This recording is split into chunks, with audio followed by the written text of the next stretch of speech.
A very good morning and welcome to our daily devotion. நம்ம இன்னைக்கு பார்க்க போகிறது Proverbs chapter 14 verse 1 to 5. So Proverbs 14 verses 1லேருந்து 5. So இந்த verse ஓவராக பார்க்க போது ஓவர்வியூ பார்க்க போது சாலமன் என்ன சொல்கிறாருன்னா, ஃபர்ஸ்ட் என்ன சொல்கிறாரு, verse 1ல் வந்து ஒரு புத்தி உள்ளவங்க என்ன பண்ணுவாங்க, அவங்க வீடை வந்து பில்ட் பண்ணுவாங்க, வீடை வந்து கட்டிக்கிட்டே இருப்பாங்க. ஆனால் ஒரு முட்டாள் என்ன பண்ணுவான், வீடை இடித்து தள்ளிக்கிட்டே இருப்பான், கட்டின வீடை இடித்து தள்ளுவான். அதுக்கடுத்து 2வது அதிகாரத்தில் என்ன சொல்கிறாருன்னா, ஆண்டவரோட நாமத்தில் நம்ம நியாயத்தோடு நடந்தால் அது வந்து அவரோட ஜட்ஜ்மெண்ட்டை வந்து we can preserve it. and then verse 3ல் என்ன சொல்கிறாருன்னா, முட்டாளோட வார்த்தைகள்னால என்ன வரும், பனிஷ்மெண்ட் வரும். ஆனால் ஞானம் உள்ளவனோட வாய் வந்து ப்ரிசர்வ்ஸ் லைஃப். அதுக்கடுத்து verse 4 and 5ல் கடைசியில் என்ன சொல்கிறாங்கன்னா, ஓவராலாக ஃபெய்த்ஃபுல்லான இருக்கவங்க, அதாவது ஆண்டவரோட நாமத்தில் ஃபெய்த்ஃபுல்லாக இருக்கவங்க வந்து உண்மையாக சொல்லுவாங்க. ஆனால் முட்டாள்கள், அதாவது போலியானவர்கள் என்ன சொல்லுவாங்க, ஆண்டவரோட நாமத்தை போய் சொல்லுவோம். ஸோ இதில் நம்ம ஃபோக்கஸ் பண்ண போகிற வேர்ஸ் வந்து verse 1, which says, the wisest of women builds a house, but folly with her own hands tears it down. The wisest of women builds a house, but folly with her own hands tears it down. ஃபாலினா முட்டாள்தனம். So இதில் நம்ம என்ன take away, very simple.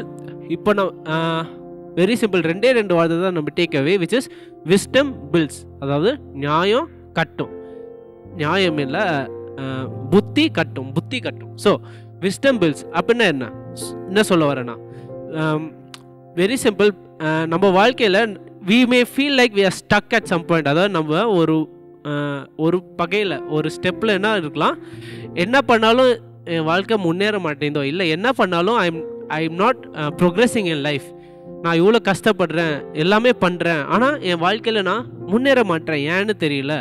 அந்த மாதிரி இருந்தால் அதுக்கு தான் இந்த மாதிரி ஒரு கரெக்டான வேர்ஸ். இங்கே என்ன சொல்கிறாருன்னா, இப்போ அவர் வந்து சொல்கிறது வந்து வீடு தவிர இது வந்து நம்ம வாழ்க்கையில் எடுத்துக்கிட்டு எப்படி எடுத்துக்கணும்னா, நம்ம ஒரு ஞானம் உள்ளவனாக இருந்தால் ஆண்டவருக்கு உள்ள, if we are a true child of God, following his laws and following his word, meditating on it, then we will be with wisdom, and that wisdom will help us build our house. அதாவது என்னன்னா, நம்ம ஆண்டவரோட வார்த்தையில் மூழ்கி ஆண்டவரோட வார்த்தையை தேடி நம்ம டெய்லி வந்து மெடிடேட் பண்ணிக்கிட்டே இருந்தோம், அவரோட வார்த்தையை டெய்லி டிவோஷன் பண்ணி, டெய்லி நம்ம வேதாகமும் படித்து, டெய்லி ஆண்டவர் கூட டைம் ஸ்பெண்ட் பண்ணிடுற மாதிரி இருந்தால் கண்டிப்பாக நம்மளுக்கு ஆண்டவர் என்ன பண்ணுவார், ஞானம் தருவார். ஞானம் எப்படி தருவார், நான் முன்னாடி நம்ம பார்த்ததுல என்ன சொன்னேன், ஆண்டவர் உடனே எல்லாத்தையும் கொடுக்க மாட்டார். எப்படி கொடுப்பாரு, கொஞ்சம் கொஞ்சமாக நம்ம கேட்க கொஞ்சம் கொஞ்சமாக கொடுத்துக்கிட்டே இருப்பார்.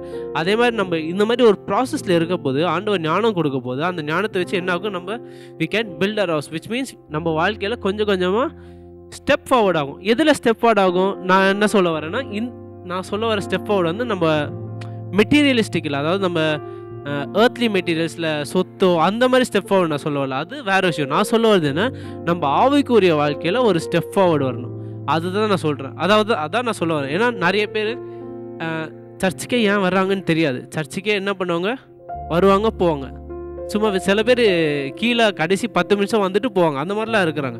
ஸோ அந்த மாதிரி ஆட்கள்லாம் என்ன ஆகும், கடைசியில் அவங்க வீடுகள் வந்து அடிஞ்சு போகும். ஆனால் what we have to do is, நம்ம வந்து we have to keep டெடிக்கேட்டடாக, ஏர்னஸ்டாக நம்ம ஆண்டவரோட வார்த்தையை கேட்டு அதை மெடிடேட் பண்ணி, if we keep doing that, then நம்மளுக்கு என்ன ஆகும், we will grow in wisdom, and நம்ம wisdomல grow ஆக நம்ம என்ன ஆகும், we will keep building our house, and as that grows up, our spiritual life என்ன ஆகும், நம்மளோட ஆவிக்குரிய வாழ்க்கை என்ன ஆகும், கொஞ்சம் கொஞ்சமாக ஸ்ட்ராங் ஆகும்.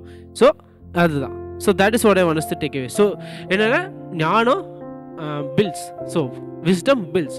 ஸோ அதனால் நம்ம என்ன பண்ணணும், நம்ம விஸ்டத்தோட நம்ம we have to keep building a spiritual life.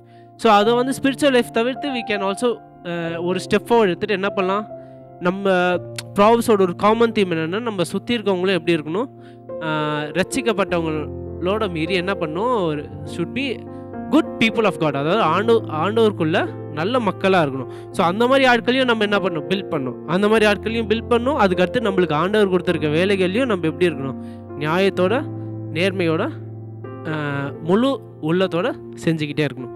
So the main thing இதுலேருந்து நம்ம எடுக்கிறது என்னென்னா, விஸ்டம் பில்ஸ், அதாவது புத்தி நம்மளை வளர்க்கும். So that is what I want to take away. Thank you.